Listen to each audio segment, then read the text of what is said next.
मायके की सबसे बड़ी ये कहानी शुरू होती है नीता निवास से, जहाँ चारों तरफ खुशियों का माहौल था और कारण था विपुल की शादी। विपुल नीता निवास का सबसे छोटा बेटा था, जिसके घर उसकी शादी की तैयारी चल रही थी। तभी दरवाजे पर आ पहुंचती है किरण। रुका नहीं गया यहाँ किसी से, फ्लाइट की टिकट नहीं हो रही थी, ट्रेन में धक्के खाते खाते आई हूँ मैं। किसी ने नहीं सोचा किरण आ जाए, उसके बाद तैयारी शुरू कर ले। अरे नहीं नहीं दीदी, ऐसी बात नहीं है। वो क्या है ना, लड़की वालों ने शादी के लिए इतनी जल्दबाजी कर दी कि हम कुछ कह भी ना सके। अरे वाह, ये भी अच्छा है। अभी तक उन्होंने अपनी बेटी यहाँ भेजी भी नहीं और तुम लोगों पर दबाव बनाने लगी। मैं ना रहूँ ना तो न जाने तुम लोगों का क्या होगा। माँ, तुम ना बड़ी भोली हो।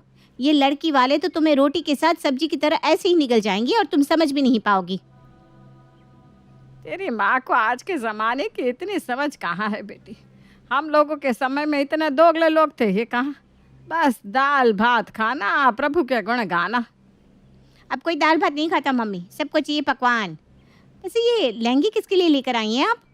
अरे तेरी होने वाली भाभी के लिए बेटा। बहू का लहंगा तो ससुराल से ही जाता है ना।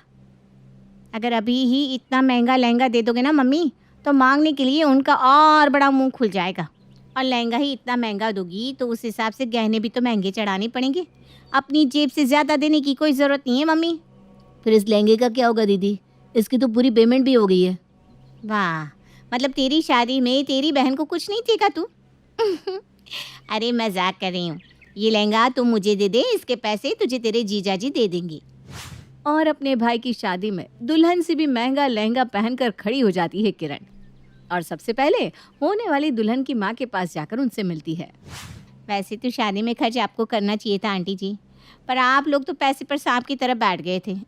पर कोई बात नहीं, ऐसी शादी तो आप लोग कर भी नहीं पाते। अब मम्मी का नाम ही नीता है तो अंबानियों जैसी शादी तो करनी बनती है ना। खैर, मैं ये कहना आई थी कि आपने मिलने के लिफाफे तो तैयार किए होंगे ना? हाँ हाँ बेटा जी, पूरे 500 के किए हैं और आप लोगों के लिए 1100 के। ये तो इज्जत उतारने वाली बात हो गई आंटी जी। आप तो देख ही रही है हमारा क्लास, हर तरफ से हमने आपके पैसे बचा दिए। अब कहीं तो खर्च कर लीजिए। मम्मी को तो ज़्यादा समझ नहीं है, उन्हें क्या पता दुनियादारी किस कीचड़ का नाम है। मायके में बड़ी मैं हूँ ना, इसलिए यहाँ सब कुछ मैं ही देखती हूँ।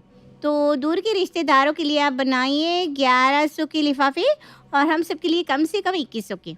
और मेरे पति को ना लिफाफे विफाफे नहीं जमते, तो उनके लिए आप एक स्टैंडर्ड सा गिफ्ट कर दीजिएगा। और इस तरह पूरी शादी में किरण अपना दबदबा दिखाती रहती है और फेरों का वक्त हो जाता है और वो होता है जो किसी ने नहीं सोचा था। फेरे बस कभी भी शुरू ही होने वाले थे कि अचानक एक तरफ से ज़ोर ज़ोर से किसी के चीखने की आवाज़ आनी शुरू हो जाती है। रहने दीजिए ना जी, इस मैटर में आप मत बोलिए। अरे कैसे ना बोलेंगे किरण जी, कैसे ना बोलेंगे? क्या हो गया जीजा जी, कुछ कमी रह गई क्या खातिरदारी में? वेटर, जीजा जी के लिए ठंडा जूस लेकर आओ। कितना भाग भाग कर काम करी है मेरी किरण। मायके में सबसे बड़ी है, उसके बाद भी कदर नहीं हो रही है इनकी। लड़की वालों ने इन्हें आए हुए मेहमानों से इंट्रोड्यूस भी नहीं करवाया, इसलिए बुलाते हैं क्या आप अपनी बेटियों को? अरे ये तो बहुत बड़ी गलती हो गई लड़की वालों से। आप बैठिए जीजा जी, नाराज़ मत होइए, हम सब संभालते हैं। प्रिया अभी दुल्हन बनकर अपने ससुराल आई भी नहीं थी, पर इतने हंगामे में उसके दिमाग में ये फिट हो चुका था कि उसके ससुराल में सबसे बड़ी तो उसकी ननद ही है। किसी तरह शादी संपूर्ण हो जाती है और प्रिया अपने ससुराल आ जाती है। अगली सुबह सभी के लिए नाश्ता तैयार कर प्रिया टेबल पर लगाती है। नाश्ते में राजमा तो बहुत अच्छी बात है, फिर फ्राइड राइस क्यों नहीं बनाया? वो भी बना लेती, प्याज लहसुन की चटनी भी लगा देती। कुछ गलती हो गई क्या दीदी मुझसे?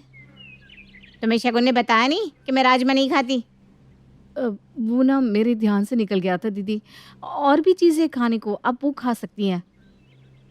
इसी चीज़ का मुकुल, बस इसी चीज़ का मुझे डर था। देख ले किस तरह मुझसे बहस कर रही है तेरी बीवी। मेरा क्या है, मैं कितने दिन रहने वाली हूँ इस घर में। मैं तो चली जाऊंगी, पर जिसका मुंह एक बार खुल गया सो खुल गया। आज मुझसे ज़बान लड़ा रही है, कल तुझसे लड़ाएगी। ये कहकर खाने की भरी थाली छोड़कर किरण अपने कमरे में चली जाती है। ये क्या हरकत है शगुन? प्रिया तो नहीं है इस घर में, उसे पता नहीं कि दीदी को क्या पसंद है क्या नहीं, पर तुम्हें तो इन बातों का ध्यान रखना चाहिए था। बेचारी दीदी अब भूखी रहेंगी। और हाँ प्रिया, दीदी हमारे घर में बड़ी है तो तुम जब भी खाना बनाओ एक बार उनसे सलाह मशवरा कर लिया करना। दोपहर के वक्त दोनों बहुएं एक साथ किरण के कमरे में जाती हैं। दोपहर में किस चीज़ की सब्जी बना दूँ दीदी? हाँ, जैसे तू बना ही देगी मेरी पसंद का खाना। बनाना तो तुमको वही है ना जो तुम्हें खाना है। एक बार मैं गलती कर चुकी हूँ दीदी, अब अगर दोबारा गलती हुई ना तो आपकी जूती और मेरा सर। शगुन और प्रिया बड़ी मेहनत से अपनी बड़ी ननद की पसंद का खाना बनाती है। दोपहर के वक्त सभी टेबल पर खाने के लिए बैठे थे। अरे वाह बहू, दो दो सब्जी है, रोटी चावल, इतना कुछ बनाने की क्या ज़रूरत थी बहू? हाँ मम्मी, ये कहकर इन्हें और आलसी बना दो तुम। मैं अपने ससुराल में अकेले सारा काम करती हूँ, यहाँ तो दो दो बहुएं हैं, आधा काम तो ऐसे ही बट जाता है। और अब काम नहीं करेगी तो कब करेगी तुम्हारी उम्र में? और तुम दोनों को अकल नहीं है कि काम से बचने का ड्रामा करती हो। मैंने 2 सब्जी बोली तो ये नहीं सोचा कि साथ में चटनी भी बना दूँ। कम से कम 4 सब्जी तो परोसनी चाहिए। अच्छा हुआ मैंने इन्हें नहीं बुलाया, वरना बेकार में मेरे मायके की इंसल्ट हो जाती। 4 सब्जी बेटा? अभी से 4 सब्जी बनाने की आदत रहेगी ना मम्मी, तो आगे नाना करते हुए भी 2 सब्जी तो ये बना ही देगी। बात तो बिल्कुल सही कही बेटा, ये तो मैंने सोचा ही नहीं था। तुम दोनों सुन रही हो ना अपनी भाभी की बात? ये इस घर की बड़ी है, जो कहती है तुम दोनों के अच्छे के लिए कहती है, इसकी बात माना करो। अब नीता से ज़्यादा किरण नीता की बहुओं की सास हो गई थी। 24 घंटे अपनी भाभियों को परेशान करना, उनके काम में नज़र रखना, यही तो काम था किरण का। इसी तरह 15 दिन बीत जाते हैं और एक सुबह साड़ी पहनने वाली प्रिया सूट पहनकर अपने कमरे से बाहर आती है, जिसे देखकर किरण बड़ी बड़ी आंखें कर लेती है। ये सब क्या है माँ? तुमने प्रिया को अभी ही सूट पहनने की इजाज़त दे दी, कम से कम साल भर तो रुकती। अरे पर बहू ने तो मुझसे इजाज़त ही नहीं ली। बेटा तू ना ठीक कहती थी, इन बहुओं को कंट्रोल में नहीं रखा तो ये सर पर चढ़कर नाचने लगेगी। अब तू ही संभाल इसे। 6 महीने साल भर रुक जाती तो कोई पहाड़ टूट पड़ता क्या? यही होता है माँ छोटे घर की लड़कियों को अपने घर में लाने से। पैसे देखकर ना बौखला गई है ये। नहीं दीदी, आप गलत समझ रही हैं। वो कल मैंने एक साथ अपने सारे कपड़े धोने के लिए डाल दिए थे। रात को इतनी तेज़ बारिश हुई कि सारी साड़ियाँ भीगी रह गई, इसीलिए मुझे मजबूरन ये सूट पहनना पड़ा। ये बहाने ना मेरे सामने काम नहीं आएंगे प्रिया। मैं कोई 2 साल की बच्ची नहीं हूँ, अपने मायके की सबसे बड़ी हूँ। तुम्हारी साड़ी सूखी नहीं थी तो प्यारी चिठानी की साड़ी मांग ली होती तुमने। माँ भी तो साड़ियाँ पहनती हैं। पर मेरे ब्लाउज़ का साइज़ और बाकियों का ब्लाउज़ का साइज़ अलग है ना दीदी, इसीलिए नहीं ली। मैंने शोभा भाभी की ब्लाउज़ ट्राई की थी। अब मुझसे बहस करने की कोई ज़रूरत नहीं है, सीधा अपने कमरे में जाओ। जब तुम्हारी साड़ी ब्लाउज़ सूख जाए तो उसे पहन कर ही बाहर आना, तब तक बाहर आने की कोई ज़रूरत नहीं है। और हाँ सगुन, ये क्या है? हाँ ये क्या है? तुमने अपना सर ही ढकना छोड़ दिया। सारी गलती मम्मी की है जो तुम लोगों को इतनी छूट दे रखी है। जो तुम्हें करता हुआ तुम्हारी देवरानी देख रही है वही तो वो कर रही है। कम से कम जब तक जिस घर में मैं हूँ तुम दोनों का सर ढका होना चाहिए। प्रिया ने भी हद ही कर दी, जब देखो कोई ना कोई गलती कर घर का सारा माहौल बिगाड़ देती है। प्रिया को क्यों दोष दे रहा है? वो तो अपनी जेठानी को जो करता देख रही है वही कर रही है। मुझे तो अब काम से घर आने का मन ही नहीं करता। जब घर आओ कोई ना कोई बात पर बहस होती रहती है यहाँ। किरण अपनी भाभीयों के लिए एक डिक्टेटर के बराबर हो गई थी। वो दिन भर अपनी दोनों भाभीयों से घर का सारा काम करवाती और जब भी उनके मायके जाने की बात आती, अरे क्यों जाना है मायके? यहाँ प्यार नहीं मिल रहा है क्या? हैं मुकुल, क्या कमी रह गई बता। अरे पता नहीं दीदी, अब और क्या चाहिए इसे। देख रही हो तुम कैसे आजकल तुम्हारा पति खींचा खींचा रहता है। अपना रिश्ता संभालने की सोचो, ना कि मायके जाने की। एक रोज प्रिया छत पर कपड़े सुखा रही थी। उफ, ये गर्मी, ऊपर से ये सर ढकना, दिमाग खराब हो गया है। किसी को कुछ कह भी नहीं सकती, सब तो दीदी की ही मानेंगे। अभी तो गर्मी आई भी नहीं, फिर भी पल्ले के कारण गले पर घमौरी हो गई है। यहाँ तो कोई नहीं है, यहाँ पल्ला हटा देती हूँ। और अपने सर से पल्ला हटाकर प्रिया कपड़े सुखाने लगती है और इत्तेफाक से किरण वहाँ आ जाती है और ये देख लेती है। चीखती हुई किरण नीचे सभी के सामने पहुंचकर इसी बात पर हंगामा शुरू कर देती है। जो कर रही हूँ मैं खुद के लिए कर रही हूँ क्या भाई? हाँ तू ये बता, मैंने नहीं सही क्या बंदिशें? अब माँ तो कोई बंदिशें लगाती नहीं, उसमें भी इतने ड्रामे। मुझे तो बड़ी फिक्र हो रही है, ये कैसी लड़की ले आया तू? नीचे तो हम सबके सामने सर ढक कर रहती है और छत पर न जाने किसे दिखाने के लिए पल्ला हटा दिया। तू ही सोच। ये बात अब विपुल के मन में घर कर जाती है। ऐसी ही रोज हो रही लड़ाइयों से विपुल परेशान था। ऊपर से ये सुनकर अब उसे प्रिया पर शक भी होने लगा था। नाश्ते के टेबल पर, अरे आप खाने से उठ क्यों रहे हैं? मैंने आपके लिए स्पेशल मिठाई बनाई है, वो तो खाकर जाइए। मेरी भाभी ने जो बनाया था वो मैंने खा लिया। ये नई मिठाइयाँ तुम जिसके लिए बनाना सीख रही हो ना, उसके घर जाकर उससे खिलाओ। मेरी थाली में परोसने की कोई ज़रूरत नहीं है। अरे रुक जा भाई, मैं भी चलता हूँ। वैसे तो आज ऑफिस की छुट्टी है, पर घर पर बैठकर मुझे सगुण का चेहरा देखना पड़ेगा। मुझसे ना अब उसका चेहरा बर्दाश्त नहीं होता। मेरे जीवन में अपशगुन बनकर आई है। और दोनों भाई नाश्ते के टेबल से उठकर चले जाते हैं। नीता ये सब देख रही थी पर वो कुछ नहीं कहती।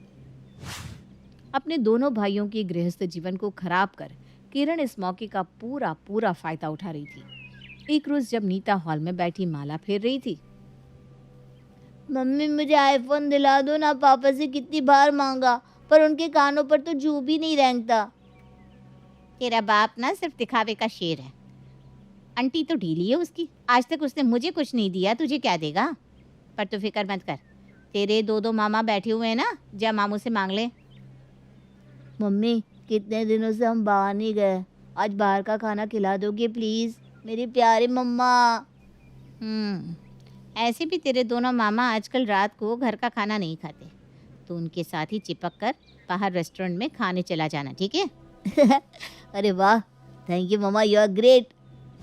विपुल और मुकुल ने घर में हो रहे कलेश के कारण वैसे ही रात का खाना घर पर खाना छोड़ दिया था और अब वो टिफ़िन भी ले जाना बंद कर देते हैं। दोनों भाई अपनी अपनी पत्नियों से दूर होते जा रहे थे और एक रविवार की दोपहर दोनों ही फट पड़ते हैं। निकल जाओ मेरे घर से तुम प्रिया, मुझे तुम जैसी लड़की की ज़रूरत नहीं है यहाँ। पता नहीं कैसे चाल चलन की लड़की आ गई हमारे घर। एक तरफ विपुल के कमरे से चीखने चिल्लाने की आवाज़ें आ रही थी तो दूसरी ओर यहाँ आपकी बहन ने मुझे काम वाली बनाकर रख दिया है। मुझे नहीं रहना आपके घर। क्या नहीं किया मैंने आपके लिए? आपके माता पिता को अपना माता पिता माना, आपको संतान सुख दिया, आपके बच्चे को पालती हूँ, आपके गंदे कपड़े धोती हूँ, इसलिए नहीं कि मुझे एक काम वाली की तरह रखा जाए। मैंने अपने भाई को फ़ोन कर दिया है, वो शाम को आकर मुझे यहाँ से ले जाएगा। दीदी ठीक ही कहती थी, लगाम कस लो भाई वरना ये उड़ती ही दिखेगी। एक तरफ विपुल अपने कमरे से प्रिया को उसके सामान के साथ निकाल देता है तो दूसरी तरफ सगुण अपने पति का कमरा छोड़कर अपना बैग लेकर बाहर आ जाती है। ये तुम्हारी बहू है मम्मी, देख लो मेरे भाइयों की क्या हालत कर दी है दोनों ने। निकल जाओ मेरे घर से, यहाँ तुम्हारी कोई ज़रूरत नहीं है। अब बोली ना मम्मी तुम, निकल जाओ तुम दोनों। मेरे दोनों भाई तो हीरे हैं हीरे, तुम दोनों टेंशन मत लो। मैं अभी तुम्हारे जीजाजी को फ़ोन करती हूँ, वो तुम दोनों के लिए अच्छे अच्छे रिश्ते बता देंगे। घर से निकल जाओ किरण। हैं? ये क्या बोल रही हो तुम? मेरी हिम्मत मारी गई थी जो मैंने तेरी बात मान ली और अपनी बहुओं को तेरी निगरानी में छोड़ दिया। मैंने तो सोचा था कि तू इन्हें घर गृहस्थी के नियम सिखाएगी, पर तूने तो इनकी गृहस्थी ही उजाड़ दी। ऐसी बेटी मुझे नहीं चाहिए। मैं अभी दामाद जी को फ़ोन करती हूँ, वो तुझे आकर ले जाएंगे। नीता फौरन अपने दामाद को फ़ोन लगाती है। शादी की रस्मों को तो पूरे 2 महीने हो गए हैं दामाद जी, अकेले आपका मन भी नहीं लगता होगा। अब आकर अपनी बीवी को यहाँ से ले जा सकते हैं। पर वहाँ ना कमरे की एसी ख़राब हो गई थी ना मम्मी जी, और बिना एसी के मुझे जमता नहीं। आप उसे ठीक करवाइए, फिर मैं आता हूँ। वो क्या है ना दामाद जी, हम कुछ दिनों के लिए बाहर जा रहे हैं, तो अभी तो मैं आपकी खातिरदारी कर नहीं पाऊँगी। आपको इस बार अपनी बीवी को घर के दरवाजे से ले जाना होगा। ये क्या बात हुई मम्मी जी? किरण आपके घर की बड़ी है और इसके साथ ऐसा व्यवहार, आप उसे इस तरह विदा करेंगी? बड़ी भी है उतनी नालायक भी है। ऐसी बेटी मुझे अपने घर नहीं चाहिए जो मेरी बहुओं के दुश्मन बन जाए। किरण के कमरे में जाकर नीता उसका बैग पैक कर देती है और हॉल में 2 बैग के साथ एक तीसरा बैग भी ऐड हो जाता है। घर की बड़ी तू नहीं, घर की बड़ी मैं हूँ और जो मैं चाहूँगी वही इस घर में होगा। विपुल और मुकुल, माफ़ी मांगो अपनी पत्नियों से। सॉरी प्रिया, प्लीज़ मुझे माफ़ कर दो। तुम मुझे घर से निकाल दो सगुण, पर खुद इस घर को छोड़कर मत जाओ। पर घर छोड़कर जा कौन रहा है? प्रिया और सगुण अपना बैग उठाओ और कमरे में जाओ, और किरण तो बाहर। और जैसे ही नीता अपनी बहू के लिए खड़ी होती है, किरण को सीधा अपने ससुराल का रास्ता दिखना पड़ता है और नीता निवास पहले से भी ज़्यादा खुशहाल हो जाता है।